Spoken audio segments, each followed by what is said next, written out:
Hey, what's going on, my little party people and nomads everywhere? My name is V, and I'm back in the flannel because I'm doing videos in a row. I had to take a break on Saturday in between this and some other filming or whatever.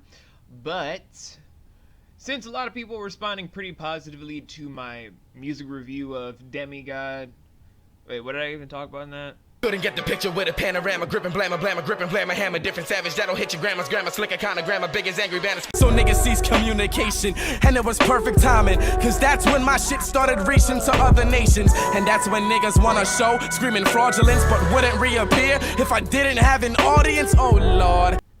Anyway, during that video, everyone was like super positive about that, so I was thinking to myself, why don't I do another one? That way I just close it out with just two. And then the unexpected happened, where I heard a brilliant album from the same artist I'm going to be talking about later on this year. It is Pryde's latest album, I Don't Belong Here. Enough said, enough said, enough said, enough said, enough said, enough said, enough said, enough said. Now, some of the music might play in the background. Allow me to divulge into my own opinion on I Don't Belong Here.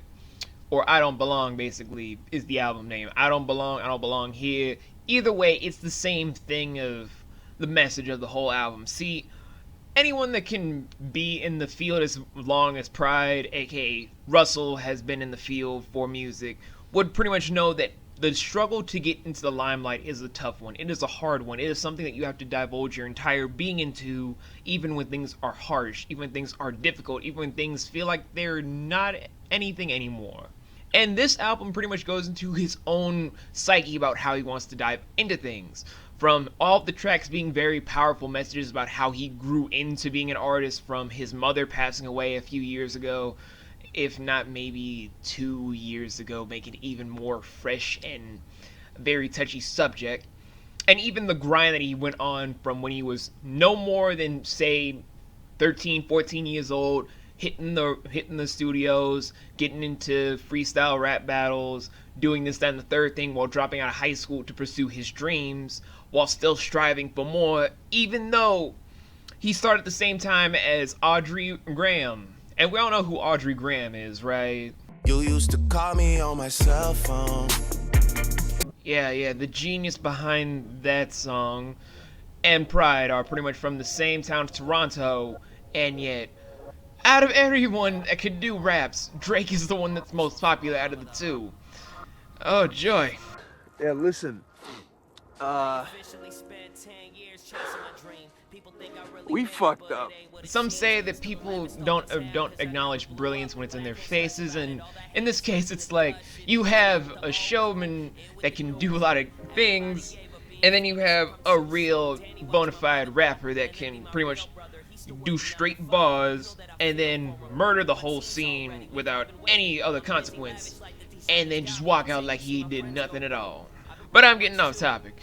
The album itself had a lot of powerful tracks on it, such as I'm going over the list right now, Roses, which is a very, very touching song about what he was talking about with his mother, which is, again, a touchy subject that I'm not going to be talking on. But he also dealt into some nice little R&B tracks here and there, like Healer and Feeling 'em Shakespeare. All of which is sort of like a touching thing involving how people want to be with their loved ones or people they want to get close with.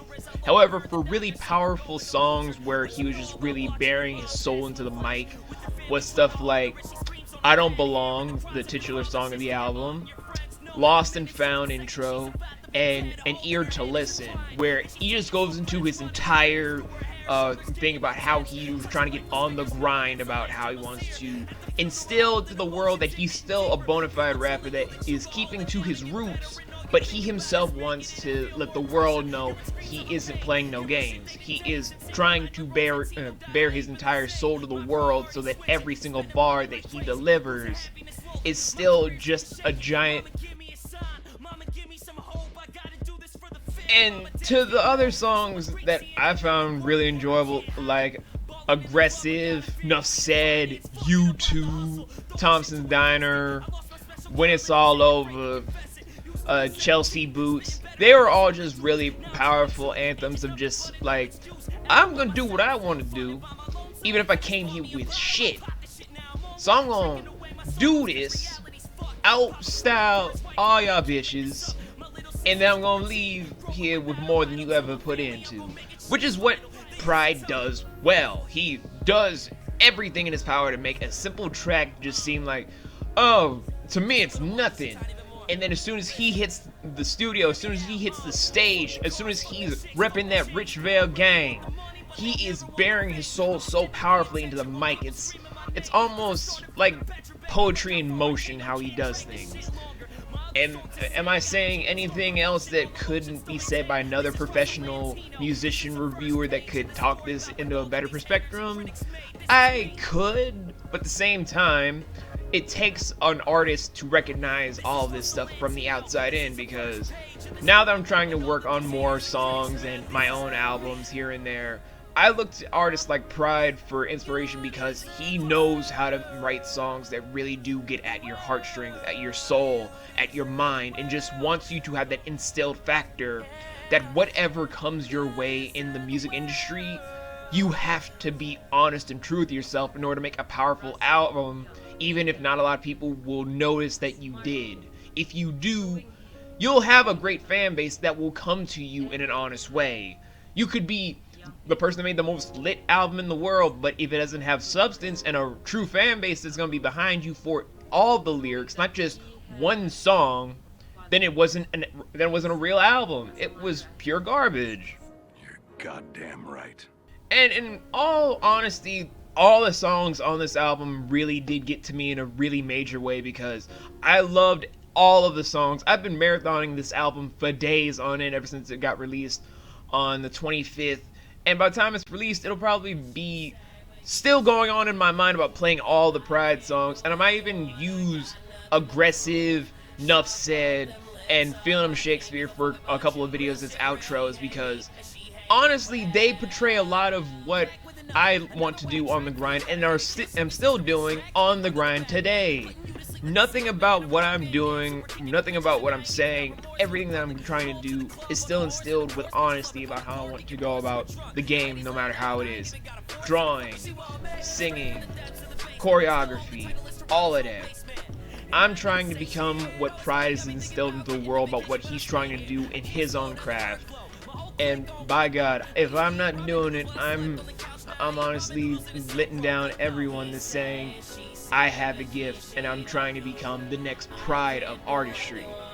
That's beautiful, man. So in closing though, since I've honestly just analyzed the album, talked about my own personal feelings on it, and said my own personal tracks on it, what am I actually saying about the album? I'm saying for you to look up I Don't Belong by Pryde, download it today, and try and see if this is an album for you. For me, I honestly give it a giant recommendation and tell you guys to get it today. Everything that you hear from him from this point forward, even the next album to come after this, like Russell, it is all going to be worth your time. It's going to be worth your listen. And no matter what you do with this track, no matter what you do with this album in general, no matter what you do when you hear this artist, you'll hear greatness, at least in my own eyes. Well, that's all I'm gonna say for right now because this is honestly the scariest part of my life where I'm just bearing my own honest opinion, non-character into an album like this. It really terrifies me at times. But peace, take care, I'm a little nomads. I'll see y'all next time, and I'll see y'all visitors some other day. So be cool, stay stylish. I'll see y'all next time. I came here with nothing. I came here with nothing. And they say